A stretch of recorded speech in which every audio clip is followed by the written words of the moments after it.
세상에 떠도는 기묘한 괴담들. 첫 번째 이야기, 전라도 목포의 장례식장에서 실제로 겪었던 실화괴담. 더운 여름날이었습니다. 다른 도시에 일이 생겨 밤 9시가 다 되어서야 집 근처에 도착했습니다. 집에 가기 전 문득 아버지가 병원에서 당직을 서시는 날이라는 게 생각났습니다.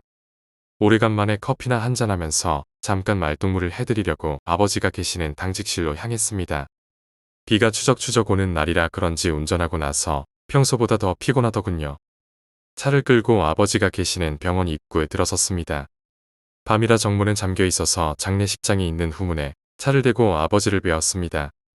들어갈 때 보니 누군가 상을 당한 모양이던데 장례식장 안은 쓸쓸할 정도로 텅텅 비어 있더군요.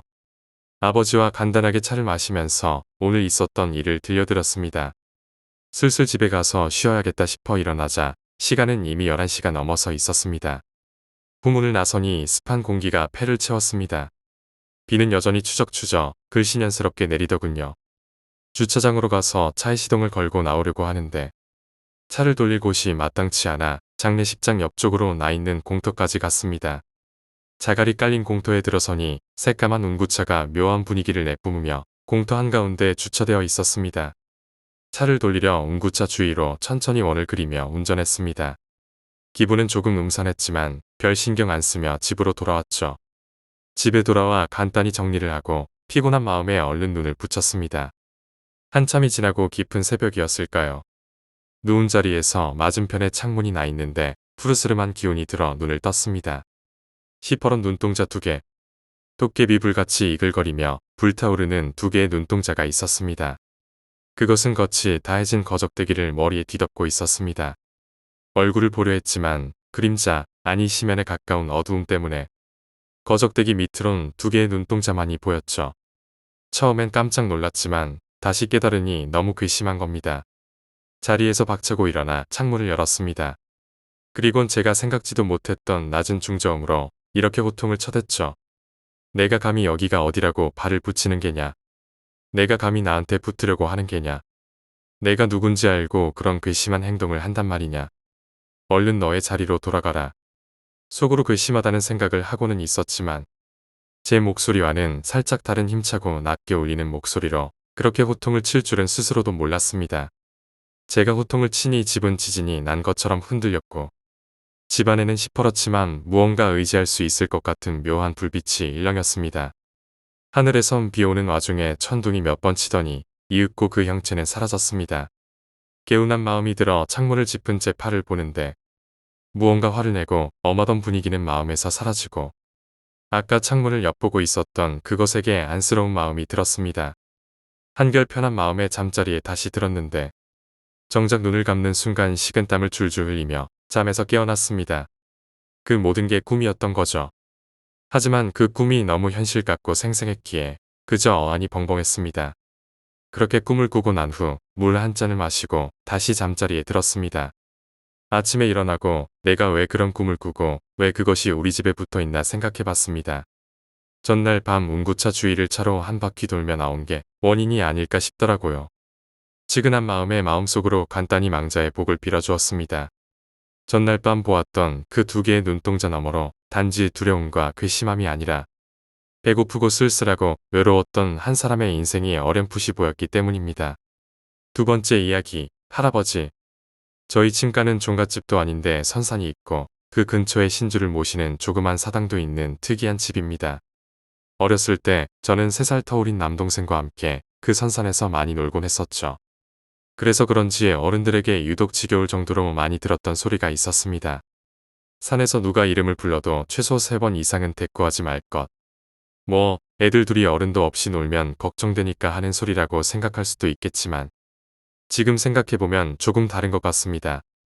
초등학교 3학년 때 남동생과 함께 막대기 하나를 들고 선산으로 놀러 갔습니다. 곳곳에 풀들이 상당히 많이 자라 있었기 때문에 막대기로 그걸 일일이 헤치면서 가야 했거든요. 그렇게 한참을 신나게 놀았습니다. 머리 위로 서서히 해가 져가는 것도 모를 정도로요.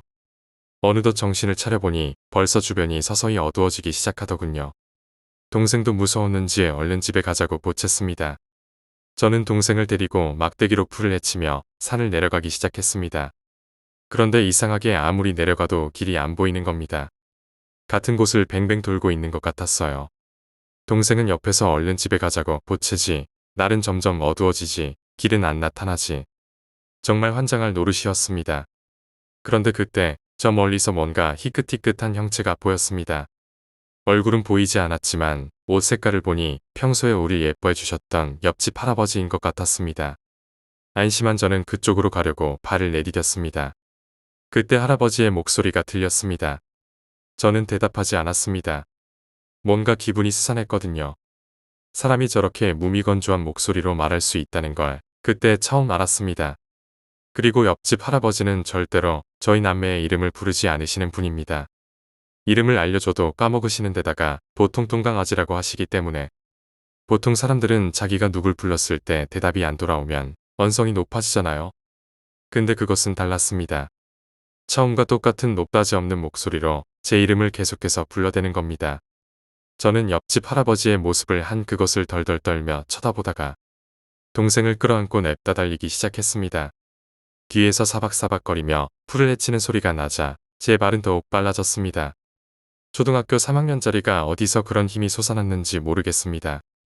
한참을 달리다가 겨우 길을 발견해 집에 돌아왔을 때는 벌써 저녁상이 다 치워진 뒤였고 제때 집에 돌아오지 못했다며 할머니께 호되게 혼났습니다.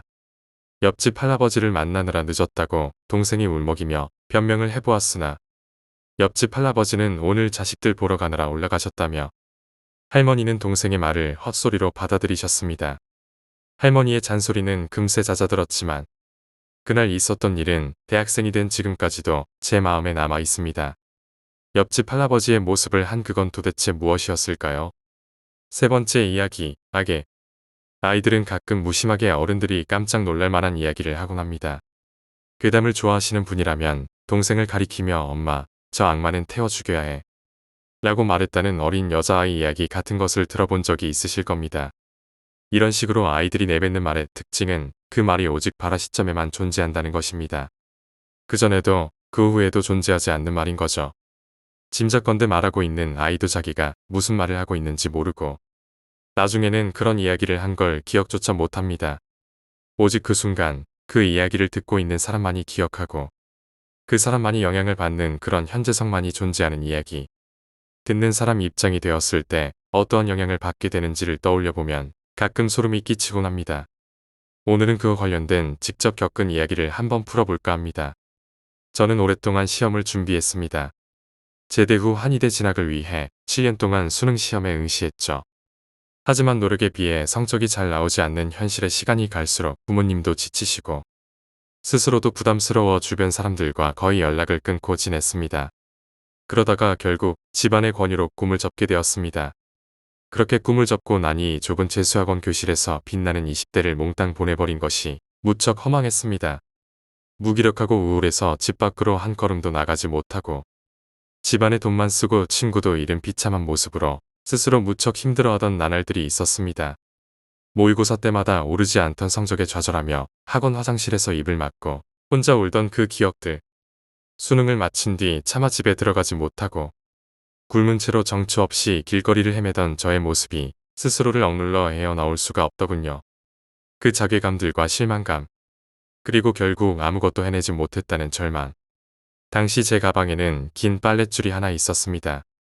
새벽 2시가 되고 골목에 인적이 한산해지면 집 앞 전봇대에 목을 매려고 마련해둔 것이었습니다. 한두 번 목매달기 직전까지 갔지만 죽는 게 겁이 나 마지막 순간을 넘지 못했었죠. 그렇게 지내던 어느 날 누나 내외가 맞벌이를 하는 탓에 저희가 돌봐주던 4살짜리 조카 녀석과 단둘이 집에 있게 되었습니다. 가만히 낙서를 하고 있던 녀석이 갑자기 낙서를 멈추길래 왜 그러나 싶어 고개를 들어 쳐다봤죠. 그런데 조카가 저를 똑바로 쳐다보면서 말했습니다. 삼촌, 할머니는 삼촌이 필요 없대. 그리고는 다시 아무 말 없이 고개를 숙이고는 낙서를 하더군요. 그때의 충격이란 새벽마다 빨랫줄을 잡고 나가야 되나 말아야 되나 망설이던 순간 발목을 잡던 것 중 하나가 부모님이었는데 지금은 결국 그때의 고비를 무사히 넘기고 무난하게 잘 살아가고 있습니다. 하지만 이 사건 이후 저는 하나의 존재를 의심하게 되었습니다. 바로 다른 것이 전혀 섞이지 않은 순수한 악. 오로지 인간에 대한 미움과 인간을 공격하여 좌절시키는 것으로만 머릿속이 가득한 순수하게 악한 존재 말입니다.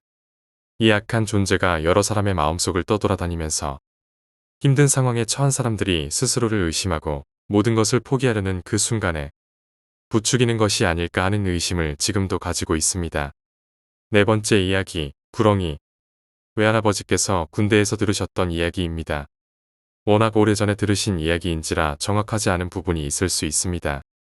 인제에서 속초로 넘어가는 곳에 향로봉이라는 곳이 있습니다. 그곳에는 1차선 도로가 있었고요. 도로가 1차선이다 보니 양쪽에서 차량이 동시에 오면 사고가 날 위험이 있었죠. 그래서 차량 통행을 제한하기 위해 검문소가 있었습니다. 양쪽에서 차를 몇 대씩 보내며 차량 통행을 제한했다고 합니다. 결국 이런 과정이 번거로워 아예 도로를 2차선으로 넓히려고 공사가 시작됐죠. 하지만 한쪽에는 절벽이 있고 한쪽은 낭떠러지여서 산을 깎아내는 작업을 해야만 했습니다. 지형도 험악한데 장비도 열악해서 정말 만만치가 않은 공사였다고 합니다.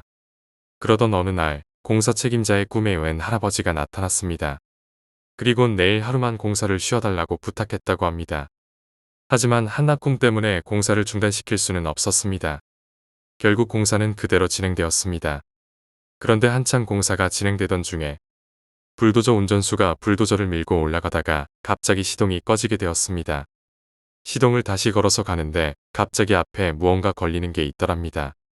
힘을 주어 불도저로 확 밀었는데 오히려 불도저가 전복되었다고 합니다. 운전수는 그 자리에서 즉사했고 앞을 보니 커다랗고 하얀 구렁이가 허리가 잘려 죽어 있었습니다. 구렁이가 허리가 잘리며 고통스러워한 나머지 몸부림을 치는 바람에 불도저가 전복되고 말았던 것입니다. 공사 책임자는 할아버지가 나온 꿈을 믿고 공사를 중단시켰다면 사고가 일어나지 않았을 것이라고 후회했지만 이미 때는 늦은 뒤였죠. 다섯 번째 이야기, 음악실. 중학교 1학년 때의 일입니다. 아직도 못 잊겠습니다. 음악실에서 있었던 일이었어요. 음악실은 반지하층 제일 끝쪽에 있었습니다. 교실 창문은 운동장 쪽을 바라보고 있었고 반대편 복도 옆으로 난 창 밖으로는 거의 다시 된 나무들과 시멘트 벽이 보였습니다. 사람이 드나들 수 있는 공간은 없었죠. 그 벽 너머는 바로 골목길이었고요. 교실은 밝은 날에도 어두워서 꼭 불을 켰어야 했고 운동장 가까운 쪽도 반지하라 기본적으로 어둡기는 매한가지였습니다. 빛이 교실 안까지 오진 않아 대부분 커튼을 닫고 있었거든요. 그날도 커튼은 닫혀 있었습니다. 복도 쪽은 닫혀 있었고 운동장 쪽 창문은 열려 있었어요. 저는 책상 3개가 붙어 있는 열에 앉아 있었습니다. 수업이 시작하기 전 앞자리에 앉은 친구와 잡담을 하고 있었습니다. 그런데 갑자기 우리 사이로 시원하고 부드러운 바람이 불었습니다. 바람이 휙 하고 우리를 넘어가는 바람에 친구와 저는 낙서를 하다가 서로를 마주 보게 됐죠. 바람이 지나간 건 정말 찰나였는데 그 사이에 저는 어떤 형상을 보았습니다. 여학생이었습니다. 어둡고 불투명해서 형체 너머로 바로 친구가 보였지만 확실했습니다. 우리 학교 교복인 듯한 체크 교복 치마를 입고 반스타킹을 신은 여학생이 우리 사이를 점프해 갔습니다. 책상 3개 분단이라 폭이 넓어서인지 다리를 쫙 찢으며 뛰어넘더라고요. 진짜 바로 눈앞에 있었습니다. 무의식적으로 여학생이 뛴 쪽으로 같이 고개를 돌렸는데 음악실 커튼 끝자락이 여운을 남기며 팔랑거렸습니다. 진짜로 바람이 불었던 거죠. 커튼이 두터운 그 반지하에서 봤어? 그 표정이 잊혀지지가 않습니다. 넋을 잃고 동그랗게 뜬 눈의 친구. 둘이 본 건 똑같았습니다. 제가 친구에 비해 구체적으로 본 것 같지만 여자애가 우리 사이를 뛰어넘어간 건 확실했습니다. 주변 친구들은 아무도 믿지 않았지만 마주보고 잡담하던 우리 둘은 분명 보았습니다. 그것을 증명하듯 하얀 커튼 끝자락이 흔들리던 모습이 눈에 선하네요. 여섯 번째 이야기, 도깨비불. 아버지의 고향이자 할머니께서 아직 살고 계신 마을은 산과 산 사이 협곡에 자리 잡고 있습니다. 협곡이라고는 해도 그렇게까지 외진 곳에 있는 것은 아니지만 마을이 산속에 있다 보니 한여름도 꽤나 서늘한 곳입니다. 아버지께서 초등학생일 무렵의 여름이었답니다. 아버지와 친구분들은 산 너머에 있는 수박밭에서 수박을 한 통 서리에 오자고 작전을 짰답니다. 그렇게 밤중에 산을 넘기 시작했죠. 길을 가던 도중 아버지는 이상한 사람을 보셨다고 합니다. 논밭 옆에 도롱이를 입고 앉아있는 남자를 말입니다. 그 남자는 수그리고 앉아있던 데다 고개도 푹 숙이고 있었습니다. 그런 탓에 달빛이 환했지만 얼굴은 보지 못했습니다. 하지만 냄새가 사람의 것이 아니라 무슨 짐승 노린내 같은 지독한 냄새가 풍기더랍니다. 뿐만 아니라 달빛에 비친 그 남자의 다리에는 털이 아주 무성하게 나 있었습니다. 아버지는 수박밭 주인이 서리를 감시하는가 싶어 친구들에게 돌아가자고 말을 꺼냈답니다. 그런데 먼저 가던 친구들은 그 누구도 그 남자를 본 적이 없다고 말하는 게 아니겠습니까? 아버지는 분명히 봤는데 이상해서 친구들과 같이 확인을 해보러 갔습니다. 하지만 그 자리에는 아무도 없었다네요. 시간은 흘러 겨울이 되었을 무렵 아버지는 또 비슷한 경험을 하셨다고 합니다. 겨울이라 농사를 쉬다 보니 마을 어르신들이 회관에 모여 술도 마시고 고스톱도 치고 놀고 있었습니다. 그러던 와중 막걸리가 떨어졌답니다. 그래서 어르신들은 아버지와 친구분께 아랫마을에 가서 술 좀 받아오라고 심부름을 시키셨습니다. 아랫마을에 가서 술을 받아오는 도중 아버지와 친구분은 기묘한 것을 봤다고 합니다. 아버지가 수박 서리를 하기 위해 가던 길, 그것도 그 남자가 앉아있던 장소와 비슷한 장소에 이상한 불빛이 나타난 것입니다. 그때 아버지와 친구분은 느꼈다고 합니다. 분명 그 불빛이 자신들을 보고 있다는 걸 말입니다. 겁에 질린 아버지와 친구분은 재빨리 집으로 도망치기 시작했습니다. 하지만 그 불빛은 계속 아버지와 친구분 쪽으로 다가오고 있었다고 합니다. 그것도 하나의 불빛이 3개가 되었다, 2개가 되었다, 4개가 되었다 하면서요.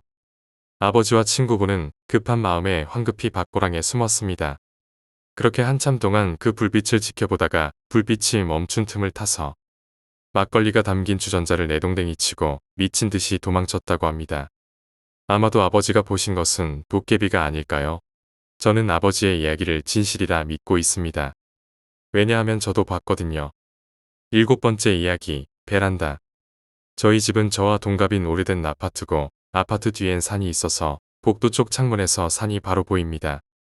이것 때문인지 창가 쪽에 자리한 제 방은 한여름이 아니면 서늘하고 낮에도 그늘진 감이 있지요. 이런 집의 구조 탓인지 제가 유달리 기가 약한 탓인지 집에서 일어난 심령현상은 거의 저 혼자 겪습니다.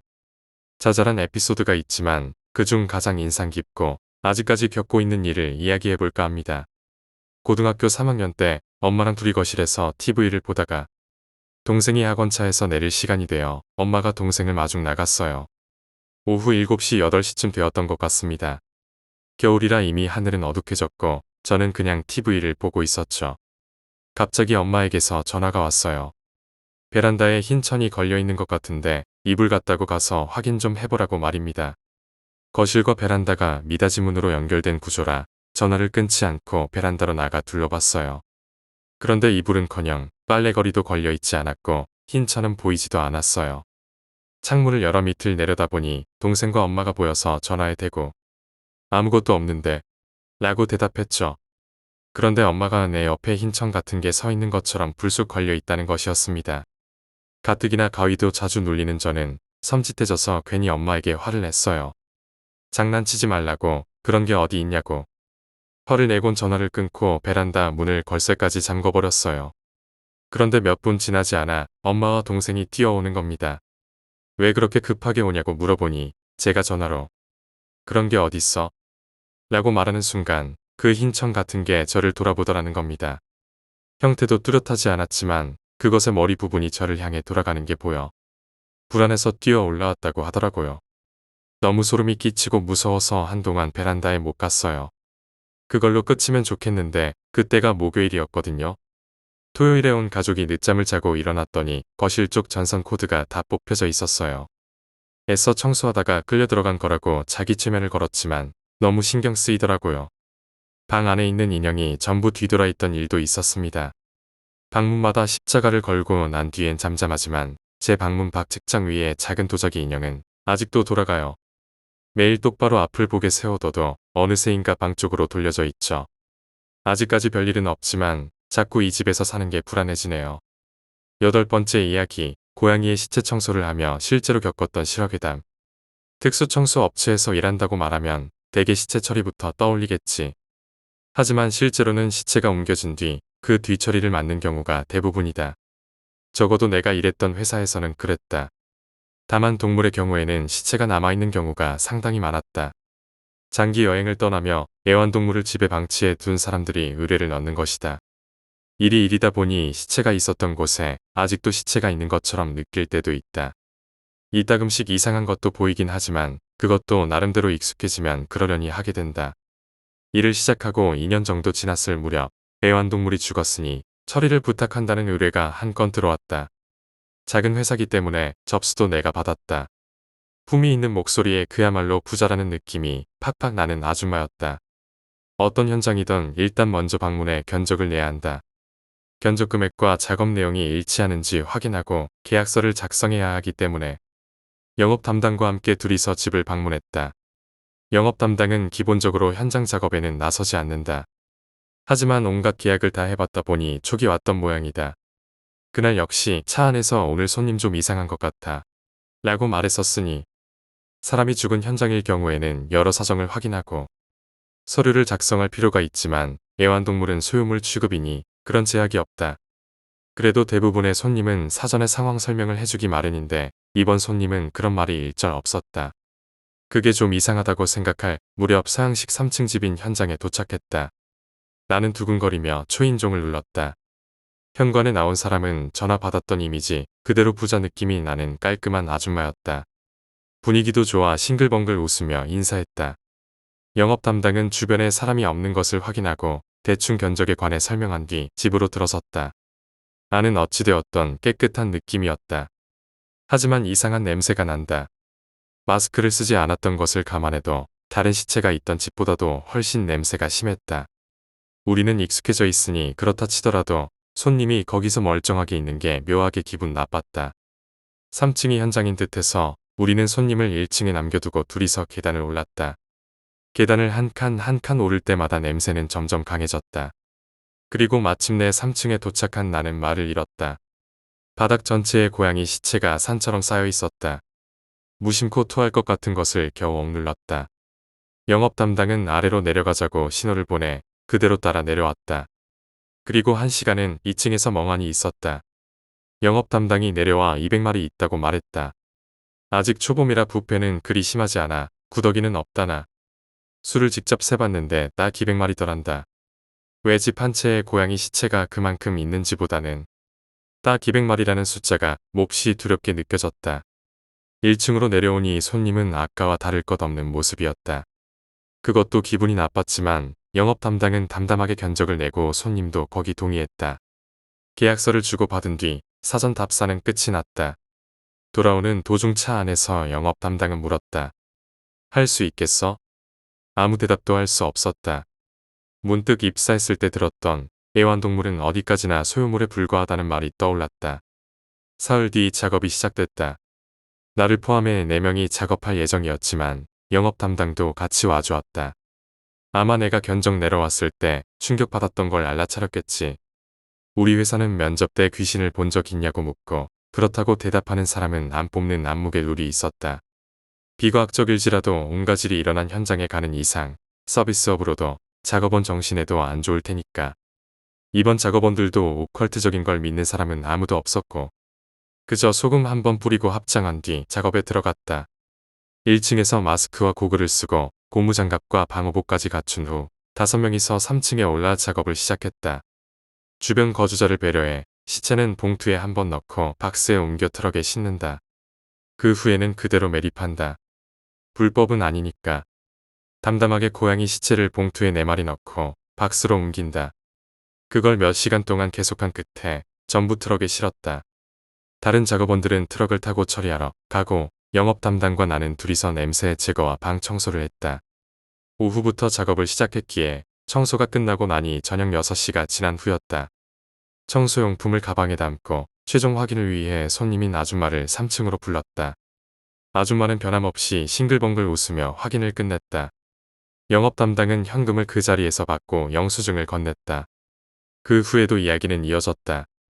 나는 어찌되었든 거기 더 머물고 싶지 않아 가방을 가지고 계단을 내려왔다.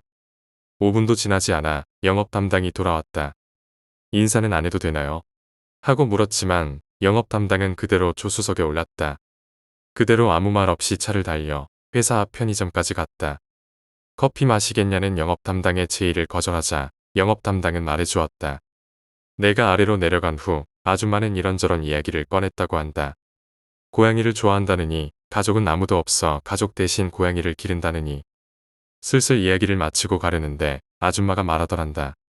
다음번에도 잘 부탁해요. 싱글벙글 웃으면서. 담이 큰 영업 담당도 소름이 끼쳐 아무 말 없이 빠져나왔단다. 좁은 밤, 추위 때문인지 영업 담당의 손이 조금 떨리는 게 보였다. 그날은 그대로 회사로 돌아온 뒤 퇴근했다. 다음 날 영업 담당한테 요새 귀신 보거나 하지 않았냐는 질문을 받았다. 무슨 뜻인가 생각하고 있었는데 담당으로 들어있던 안건이 모두 끝나고 사장이 해고 의사를 전해왔다. 회사 측 사정으로 인한 퇴직이었기에 퇴직금은 물론이고 적자는 돈도 추가로 받았다. 그 회사에서는 5년가량 일했고 고양이 시체를 볼 무렵에는 정신적으로 한계가 오고 있었다. 일이 좀 줄어들면 잦은 퇴사할 생각이었기에 오히려 내 쪽에서 고마운 일이었다. 이상한 일이 잦은 특수 청소 업무 중에서도 가장 무서웠던 일이었다. 9번째 이야기, 아르바이트. 몇 년 전 이야기다. 여름방학 때 할 아르바이트를 친구랑 수소문하고 있었다. 그러던 와중 어느 구인지에 오두막을 하루 관리해 주실 분을 찾습니다. 라는 광고를 보았다. 일당 2만엔 곧바로 전화하니 마감되었습니다라는 대답이 돌아왔다. 아쉬웠지만 마음을 접었다. 그런데 다음 주 구인지에 또 그 광고가 실려있는 게 아닌가. 재빨리 전화해서 이번에는 패밀리 레스토랑에서 면접까지 받았다. 아르바이트비는 오두막에서 하루 지낸 뒤 다음날 아침 받는다고 했다. 우리는 바로 오케이하고 오두막까지 가는 길 지도를 받아왔다. 그리고 아르바이트 첫날이 밝았다. 뜻밖에도 시까지에서 가까운 곳이었다. 사유지 산속 숲 가운데 오두막이 있었다. 사유지이므로 무단 진입 금지라는 표지판이 붙어있는 철조망 앞에 초로의 남자가 서 있었다. 아르바이트 하기로 한 A군과 B군이지. 이야기는 들었네. 이리 들어와.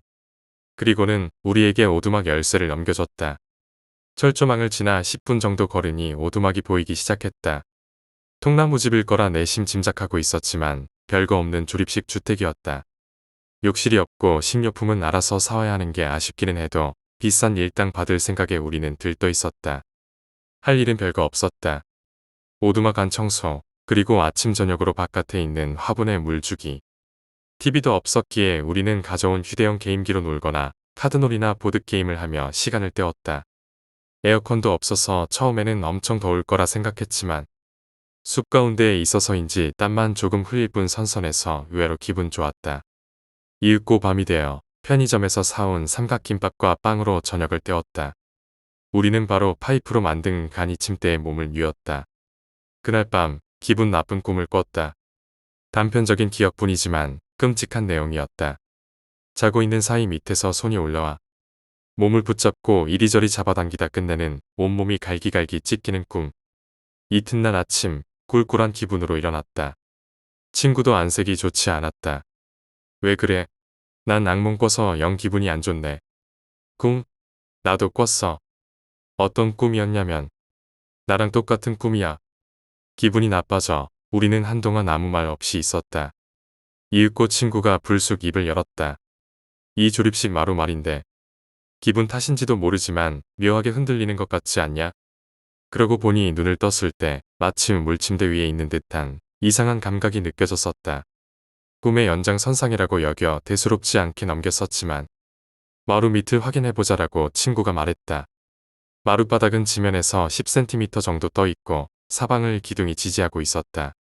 나도 신경이 쓰였기에 친구의 의견을 따르기로 했다. 우리는 밖으로 나왔다. 아침이라고는 해도 새벽 5시 무렵이라 주변은 어슴푸레했다. 친구는 들고 온 펜라이트로 마루 아래를 비췄다. 마루 밑에는 창백한 잘린 팔이 무수히 흩어져 있었다. 하지만 팔의 절단면을 본 순간 마네킹의 팔이라는 건 금세 알 수 있었다. 다만 이상한 것이 모든 마네킹 팔에 폴라로이드로 찍은 여자 사진이 붙어 있었다. 매직으로 이름도 쓰여 있었고 전부 50개 가까이 있던 것 같다. 마네킹인 것은 직접 만져서 확실히 확인했었다. 뭐야 이거 정상은 아닌데 일 때려칠까? 바보야 일단 돈은 받아야지. 다른 말 하려고 하면 그때 도망치자. 차마 다시 오두막으로 들어갈 엄두가 안 나 우리는 밖에 멍하니 서 있었다. 이런저런 이야기를 나누는 사이 7시가 되고 어제 봤던 초로의 남자가 왔다. 수고했어요. 일찍 일어났군요. 여기 일당입니다. 혹시 사흘 더 아르바이트 해볼 생각은 없습니까? 일당 2만엔, 총 6만원 줄게요. 우리는 단호하게 거절한 뒤 돈을 들고 재빨리 도망쳤다. 뒤를 돌아보니 남자는 불쾌한 것 같은 얼굴로 휴대폰을 귀에 대고 우리를 째려보고 있었다. 그 이후 구인지에서 그 아르바이트 광고를 본 적은 없다. 아마 그 오두막도 사라졌겠지. 10번째 이야기, 수첩. 어제 할아버지 성묘를 갔다 돌아왔다. 성묘를 마친 후 할머니 댁에서 식사를 했다. 책을 좋아하는 나는 식사 후 할아버지가 읽던 책들을 뒤적였다. 초판본 같은 다자이 오사무 전집을 찾아냈다. 그런데 그 전집을 꺼낸 뒤편에 작은 미닫이 문이 달려 있었다. 거길 열어보니 끈으로 묶인 만화책 정도 크기의 새노란 수첩이 있었다. 할머니에게 그걸 보이며 이게 뭐냐고 여쭸다. 할아버지가 돌아가시기 전까지 20여 년가량 심령현상이나 초자연적 현상을 연구했던 연구 노트라는 대답이 돌아왔다. 할아버지도 딱히 숨길 내용은 아니라고 하셨다며 내가 가져가도 된다고 허락해 주셨다. 아내는 이런저런 장소나 사념이 어떻느니 하는 잘 알 수 없는 이야기투성이었다. 하지만 마지막에 시처럼 느껴지는 짧은 글이 있었다. 맨 위에는 이렇게 써 있었다. 입에 담거나 내용을 이해하면 영적인 현상 내지는 감정의 변화를 일으킬 가능성이 있는 문장. 첫 번째. 눈을 뽑고 입을 엮고 하늘을 본다. 바다는 불이 되어 하늘을 굽네. 그의 갈 길을 보여주지 않음에. 안내하기 이른 길은 길다. 앞은 있어도 뒤는 없으니. 벼랑을 등지고 그저 걸을 뿐. 끝은 무한하고 끝이 없나니. 어둠의 빛의 하늘은 없고. 모두 무너지리라. 두 번째. 가리킵시다 떨어집시다. 죽읍시다. 할머니의 말에 따르면 이 수첩은 할아버지가 돌아가시기 직전까지 쓰고 있었다고 한다. 쓸데없는 걱정일지도 모르지만 할아버지가 돌아가신 것과 이 문장에 무슨 관련이 있는 것은 아닐까? 할아버지는 폐렴으로 돌아가셨지만 왠지 모르게 오싹하다. 11번째 이야기, 무당집에 함부로 들어가지 마라. 제가 인생 살면서 딱 한 번 보았던 귀신에 대해 얘기해 볼게요. 때는 2005년 여름방학이었는데 겁나게 더웠던 걸로 기억하네요. 그런데 중학교는 방학 때마다 봉사활동이랍시고 학교 청소를 시켰죠. 정말 가기 싫었는데 중학교 때 좀 잘 나간다고 호기롭게 담배도 뻑뻑 피워댔으니까요. 무튼 사건의 발단은 담배 때문이네요. 비가 꽤나 많이 왔던 걸로 기억하는데 학교 청소를 마치고 교문을 나왔죠. 그때 저희 학교가 산 중턱 상당히 가파른 곳에 위치했었는데 교문을 나오면 그 앞으로 빌라촌이 한창 들어서는 곳과 다른 곳으로 통하는 길이 있었습니다. 빌라촌은 그 시절 우리들의 흡연 장소로 쓰이고 있었죠. 빌라촌의 주차장 사이로 몸을 숨겨 담배를 피우려 했죠. 비야 담배 하나 줘봐. 라이터는 없냐? 담배는 주차장에서 해야 제맛이지. 그치? 담배 한 대 피우면서도 무슨 말이 그리도 많았는지 딱 기분 좋게 한 모금 빠는데 때마침 거기 사는 아저씨가 내려와서 호통을 치더군요. 이 새끼들이 맨날 여기 와서 담배질이야. 대가리 피도 안 마른 새끼들이. 우리는 놀라서 그 빌라를 빠져나왔는데 막상 비도 많이 오고 갈 곳도 없어서 어디 가지 어디로 갈까를 연발하며 비를 피할 곳을 찾았죠. 또 웃긴 게 그 빌라촌에는 비와 씨의 집도 있었는데 씨가 갑자기 묻더군요. 우리 집 옆에 무당집 있는데 거기 한번 가볼래? 거기는 처마도 있어서 담배 피기 좋아. 제가 되물었죠. 무당집이면 무당이 사는 곳이잖아. 근데 거기를 어떻게 가? 비도 한마디 거들더군요. 그 무당집 앞이 우리 집이야. 그 무당 장사 안 돼서인지 이사 간 것 같은데 지금 비었을걸. 그렇게 우리 셋은 의견이 맞아 그 무당집으로 입성하게 되었습니다. 근데 들어가면서부터 느낌이 좀 쎄하더라고요. 그냥 비 맞아서 그런가 보다 하고 생각하고 들어갔는데 무당집은 일반 주택이랑 다를 바 없이 조그마한 마당에 샤시로 되어 있는 현관문이 보였습니다. 왠지 들어올 때부터 느낌이 좀 싸해서 있기 싫었는데 남자 체면에 또 여자애들 보고 나가자고 말하기는 좀 그렇더라고요. 나 혼자서 그 싸한 기분에 심취해 있을 때 비가 대뜸 말하더라고요. 저기 비었으니까 저기 들어가서 담배 피고 가자. 저기는 아저씨들 안 올 거야. 그래서 그 무당집 현관을 열고 들어갔습니다. 그 집은 미닫이 현관이었는데 그걸 열 때부터 끼익끼익 하는 소리가 거슬리더라고요. 그냥 들어갔는데 현관 가운데가 거실이고 양옆으로 방이 하나씩 있었습니다. 우리는 신기해서 귀신 나오는 거 아니야? 나오면 바로 담배방이다. 이렇게 무서움을 이기기 위해 소위 센 척을 하고 있었지요. 근데 딱 거기서 느낌이 오더라고요. 그냥 오한이 들어서 으스란 게 아니라 뭔가 내 목덜미부터 엉덩이 끝까지 쓱 훑는 느낌. 진짜 그때 느낌은 아직 생각해도 거지 같아요. 그 느낌 드는 순간 내가 애들한테 빨리 피고 나가자 이랬더니 비와 씨는 신이 났더라고요. 안 되겠다 싶어서 내가 말했어요. 새끼들아 빨리 피고 가자고.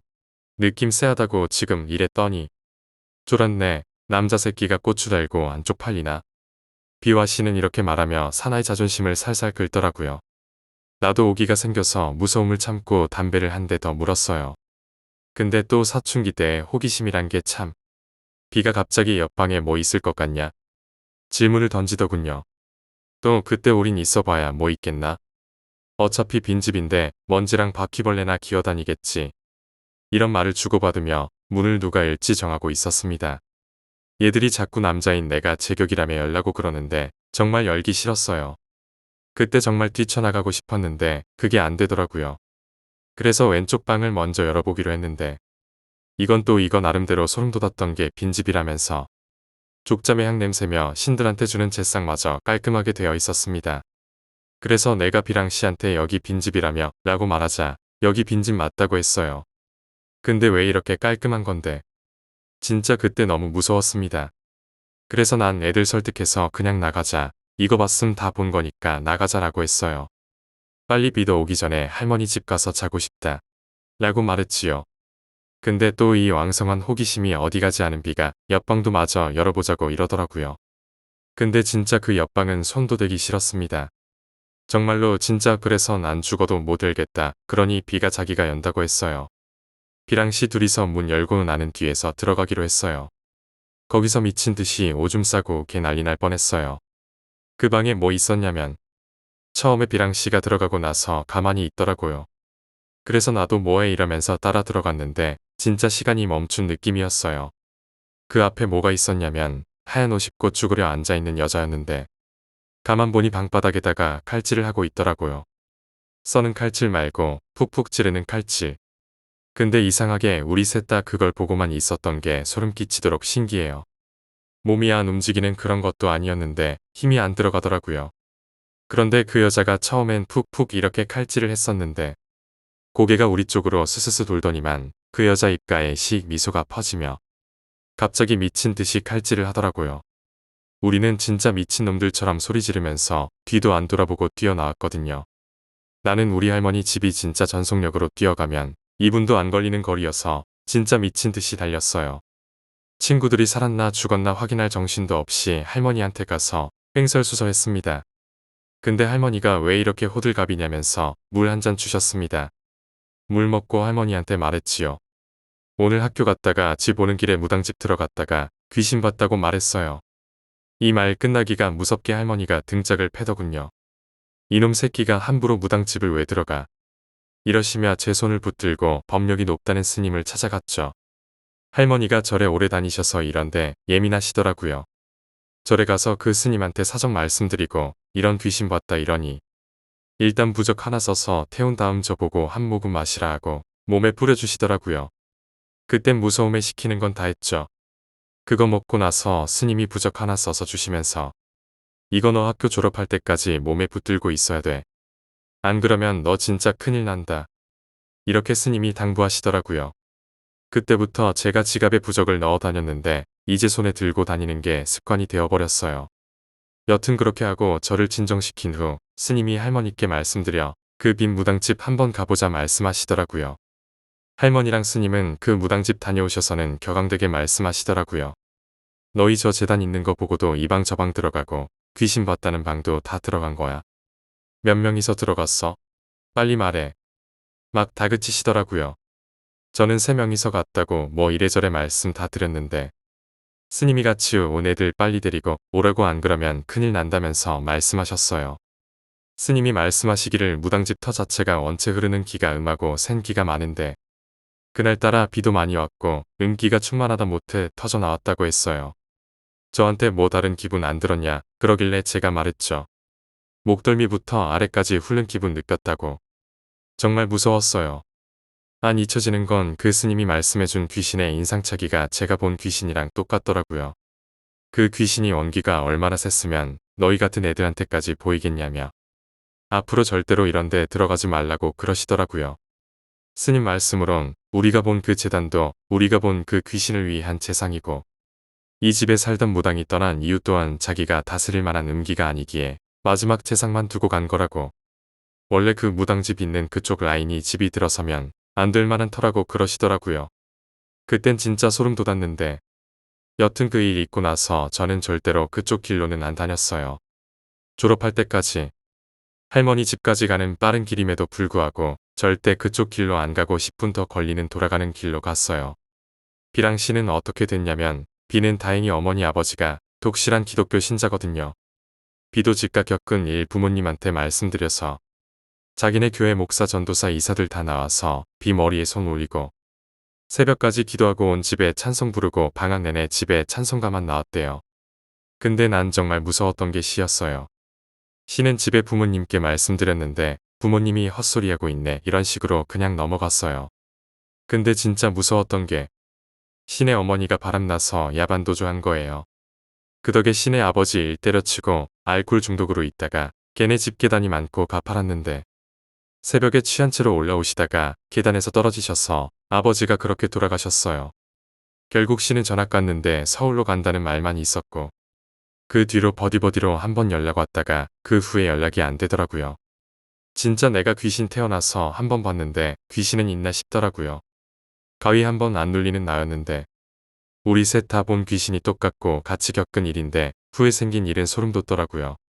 귀신을 그대로 붙여놓은 결과라 그래야 되나? 내 부적 어떻게 됐냐고요?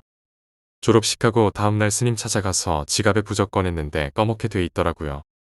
결국 그 부적 스님이 태워서 없애주시고 뭐 지금까지 잘 살고 있어요.